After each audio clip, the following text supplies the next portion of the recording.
जब मैं 17 साल का था, मेरी माँ ने दूसरी बार शादी कर ली। उसका नया पति एलेक्सी एक दयालु और विचारशील व्यक्ति निकला। वह एक वास्तुकार था, अक्सर काम पर देर तक रुकता था, लेकिन हमेशा मेरी माँ के घर में फूल या कुछ स्वादिष्ट लाता था।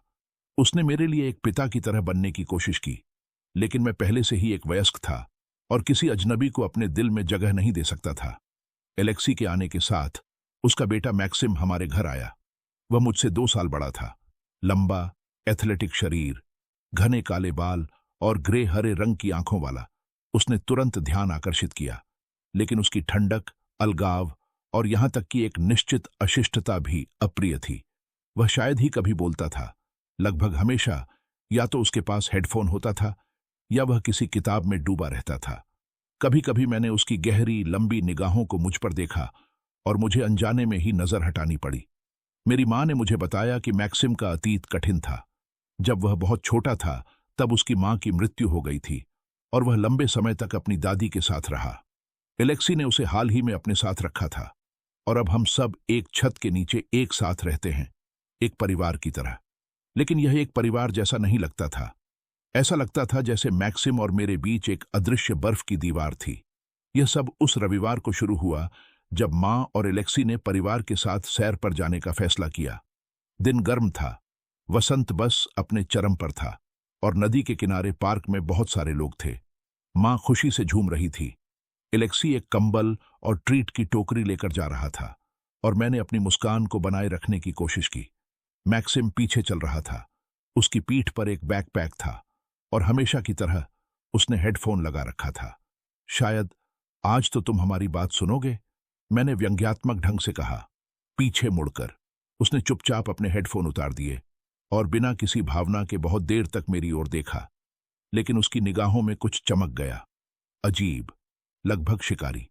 या शायद तुम्हें यह दिखावा करना बंद कर देना चाहिए कि तुम्हें यह सब वाकई पसंद है, उसने जवाब दिया। मैं दंग रह गया। माँ ने कुछ नहीं सुना और एलेक्सी ने सख्ती से कहा, मैक्सिम। लेकिन उसने पहले ही अपने हेडफोन वापस लगा लिए थे। हमें एक जगह मिली और एक कंबल बिछा दिया। मैं खुद को एक किताब में डुबोए हुए था। जो कुछ हो रहा था उससे खुद को विचलित करने की कोशिश कर रहा था। माँ ब्लॉग के लिए भोजन की तस्वीरें ले रही थीं। एलेक्सी गिलहरियों को खाना खिला रहा था और मैक्सिम नदी पर गया था। लगभग 20 मिनट बाद माँ ने कहा, मैक्सिम को बुलाओ, वह फिर से गायब हो गया है। मैं अनिच्छा से खड़ा हो गया। नदी के रास्ते से लगभग 10 मिनट की पैदल दूरी थी। पेड़ों के नीचे ठंड और नमी थी। मैंने उसे एक लकड़ी के पुल पर पाया। वह खड़ा था और पानी को देख रहा था। अरे, माँ बुला रही है, मैंने पास आते हुए कहा। कोई जवाब नहीं आया। क्या तुम बहरे हो? मैंने अपनी आवाज उठाई और उसके कंधे को छुआ। वह अचानक पलट गया। हमारे चेहरे बहुत करीब थे। उसकी आंखें चमक उठीं। तुम मुझे क्यों छू रहे हो? उसकी आवाज लगभग फुसफुसाहट जैसी थी, लेकिन उसमें एक धमकी थी। क्योंकि तुम सुन नहीं सकते, मैंने झपट्टा मारा। या शायद तुम सिर्फ छूना चाहते हो? मैं उलझन में थी। मेरा दिल तेजी से धड़कने लगा। उसकी नजरें भारी, चुभने वाली हो गईं। मैंने एक कदम पीछे लिया, लेकिन वह आगे बढ़ गया।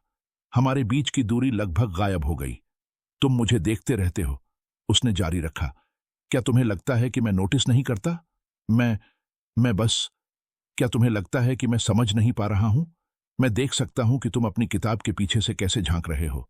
मैं देख सकता हूं कि जब मैं कमरे में चलता हूं तो तुम्हारी सांस कैसे अटक जाती है।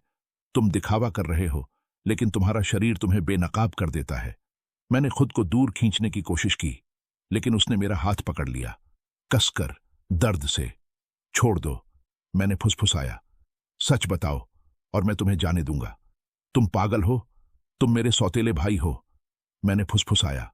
वह अजीब तरह से, यहां तक कि खौफनाक तरीके से मुस्कुराया। क्या यह तुम्हें परेशान करता है या तुम्हें उत्साहित करता है? मैं आजाद हो गया और पीछे देखे बिना ही रास्ते पर भाग गया। मेरे घुटने मुड़ रहे थे। मेरा दिल पागलों की तरह धड़क रहा था। माँ ने मुझे कंबल के पास से देखा और आश्चर्य से पूछा कि मैं इतना पीला क्यों था। मैंने झूठ बोला। मैंने कहा कि मैं फिसल गया और मेरे पैर में चोट लग गई। मैक्सिम कुछ मिनट बाद लौटा, शांत, मानो कुछ हुआ ही ना हो। बाकी समय वह बिल्कुल सामान्य व्यवहार करता रहा, लेकिन मेरे अंदर एक तूफान उठ खड़ा हुआ।